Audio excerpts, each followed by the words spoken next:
2024-এ পলিটেকনিকে ভর্তির জন্য প্রবেশিকা পরীক্ষা অর্থাৎ জেক্সপো 2024 এবং ভোকলেট 2024 পরীক্ষা কিন্তু হচ্ছে না, সেটা জানানো হয়েছে। আবারও একটি নিউজ পেপার তোমাদেরকে আগে দেখিয়েছিলাম, এটা তোমরা দেখেছিলে অলরেডি।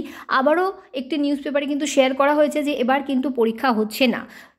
তবে মেন টপিকে যাওয়ার আগে যে সমস্ত স্টুডেন্টসরা পুরো ভিডিও দেখো না তাদের জন্য বলছি যে একটা জিনিস তোমরা মাথায় রাখবে, তোমরা যে চয়েস ফিলিংগুলো করবে বা কাউন্সেলিংয়ের যে মোস্ট ইম্পর্ট্যান্ট স্টেপ সেটা কিন্তু তোমাদের জন্য চয়েস ফিলিং যদি তুমি ঠিকঠাক না করো তাহলে কিন্তু তোমার ভালো নাম্বার বা ভালো পার্সেন্টেজ থাকবে, ভালো র্যাঙ্ক থাকবে, কিন্তু তবুও তুমি তোমার পছন্দ মতো কলেজ বা পছন্দ মতো ট্রেড কিন্তু পাবে না।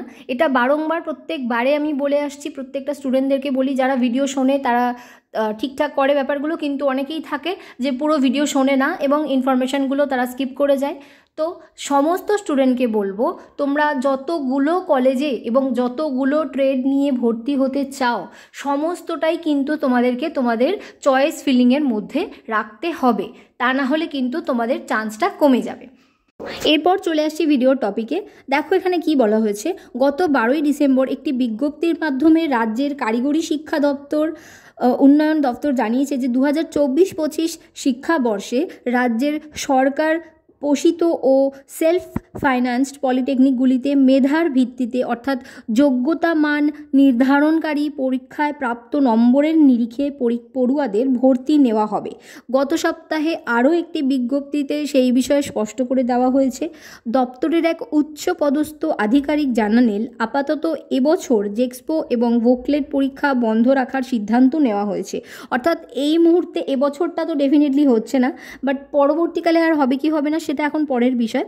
তো এবছর পলিটেকনিকের প্রথম বর্ষে ভর্তির ক্ষেত্রে মাধ্যমিক বা সমতুল্য দশম শ্রেণীর বোর্ড পরীক্ষার প্রাপ্ত নম্বরের হিসেবে, অর্থাৎ যে সমস্ত স্টুডেন্টসরা ফার্স্ট ইয়ারে ভর্তি হতে চাইছো পলিটেকনিকে সেই সমস্ত স্টুডেন্টসদের কিন্তু মাধ্যমিকের রেজাল্টের যে নাম্বার আছে সেটার ভিত্তিতেই কিন্তু তোমাদেরকে র্যাঙ্ক দেওয়া হবে।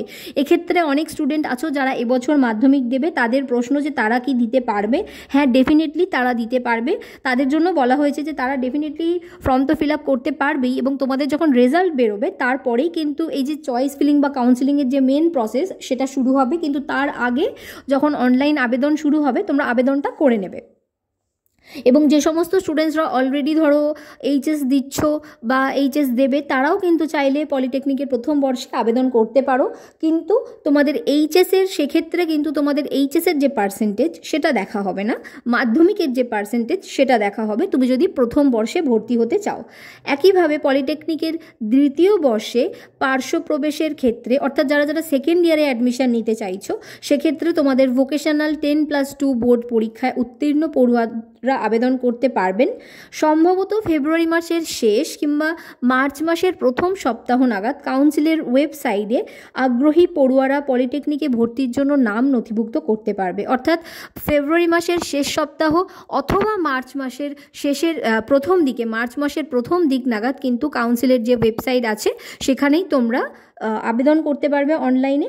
মাধ্যমিক এবং ভোকেশনাল 10+2 পরীক্ষার ফল প্রকাশের পরই অনলাইন কাউন্সিলিং বা ভর্তি প্রক্রিয়া শুরু হবে, অর্থাৎ আবেদন কিন্তু শুরু হয়ে যাবে, আবেদন তোমরা করতে পারবে। কিন্তু এই যে বললাম তোমাদেরকে চয়েস ফিলিং, অর্থাৎ তুমি কোন কলেজ এবং কোন ট্রেড নিয়ে পড়তে চাও সেটা তুমি যে মানে ফিল করার প্রসেস, সেই সমস্তগুলো কিন্তু তোমাদের এইচএস এবং মাধ্যমিকের রেজাল্ট বেরোনোর পরেই হবে। তার কারণ হচ্ছে যেহেতু সকলে ফর্ম ফিল আপ আগে শেষ হবে, তারপরে তাদের নাম্বারের নিরিখে তাদেরকে একটা র্যাঙ্ক দেওয়া হবে, তারপরেই কিন্তু মেন যে প্রসেস সেটা শুরু হবে। এবং এক্ষেত্রে তোমাদের একটা জিনিস বলতে চাই যে মোটামুটি তোমাদের এই যে টোটাল প্রসেস এটা হতে হতে কিন্তু অনেকটাই সময় লেগে যায়।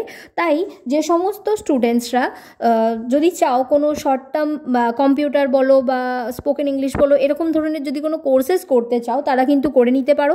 তার কারণ হচ্ছে যখন তোমরা ক্লাস স্টার্ট করে দেবে পরবর্তীকালে কিন্তু এক্সেস টাইম পাবে না, কিন্তু এই যে তোমাদের পরীক্ষা ধরে নয় যে উচ্চ মাধ্যমিক বা মাধ্যমিক পরীক্ষা যে হয়ে যাচ্ছে তারপর থেকে এই যে তোমরা পলিটেকনিকে ভর্তি হবে এবং ক্লাস শুরু হবে সেটা কিন্তু 2023-এ মোটামুটি শুরু হতে হতে সেপ্টেম্বর মাস হয়ে গিয়েছিল।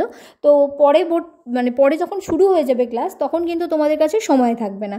এই এখন কিন্তু অনেকটাই সময় থাকবে, তো এই সময়টাকে তোমরা এক্সট্রা কিছু শেখার জন্য কাজে লাগাতে পারো। এবং যেহেতু তোমাদের পলিটেকনিকে ইংলিশটা অত্যন্ত জরুরি, তো সেই জন্য তোমরা চাইলে কিন্তু স্পোকেন ইংলিশের কাজ মানে স্পোকেন ইংলিশের ক্লাসেস করতে পারো, এবং যদি চাও কম্পিউটারের যে বেসিক কোর্সেস হয় সেগুলোও কিন্তু করতে পারো। এটা আমি প্রত্যেক বছরই বলি, যারা শোনে তারা উপকৃত হয়, না শুনলে কিন্তু পরবর্তীকালে তোমাদেরই অসুবিধা হবে। ইংলিশের সমস্ত পড়াশোনা যখন করবে আর কি, সেকেন্ড ইয়ারে বলো বা ফার্স্ট ইয়ারে বলো, তখন কিন্তু অনেকেরই অসুবিধা হয়।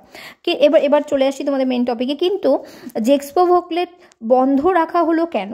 জানা গেছে বর্তমানে রাজ্য সরকারের মানে রাজ্যের আর কি সরকারি এবং বেসরকারি মিলিয়ে 354টা পলিটেকনিকে মোট আসন থাকে 40,000, কিন্তু সেখানে তোমাদের যে জেক্সপো বা ভোকলেটের যে ভর্তি সেটা কিন্তু বলছে 24 থেকে 26,000 বেশি পরীক্ষার্থী আসছে না। সরকারি পলিটেকনিকের প্রায় 80-90% আসন পূরণ হয়ে গেলেও পড়ুয়া ভর্তি করতে বেসরকারি পলিটেকনিকগুলির সমস্যা হচ্ছে। ইঞ্জিনিয়ারিংয়ের কোর বিষয়গুলি আগ্রহ কম না হলেও বেশ কয়েকটি বিষয়ে পড়ুয়াদের আগ্রহ কার্যত শূন্যে নেমে এসেছে। সেই কারণেই আপাতত পলিটেকনিক পড়তে আগ্রহী পড়ুয়াদের সংখ্যা দেখে নিয়ে এগোতে চাইছে কাউন্সিল। তো এই হচ্ছে তোমাদের মেন ব্যাপার। তো মানে তোমাদের যে মেন যে পরীক্ষাটা বন্ধ হয়েছে সেটার বেসিক্যালি এটাই কাউন্সিলের তরফ থেকে রিজন দেওয়া হচ্ছে যে এখন কিন্তু পরীক্ষার্থীর সংখ্যা অনেকটাই কমে গেছে, তো সেই জন্যই কিন্তু জেক্সপো বা ভোকলেটের যে প্রবেশিকা পরীক্ষা সেটা নেওয়া হচ্ছে না। তোমাদের নাম্বারের ভিত্তিতে, অর্থাৎ মাধ্যমিক এবং উচ্চ মাধ্যমিকের নাম্বারের ভিত্তিতেই কিন্তু ভর্তি নেওয়া হবে।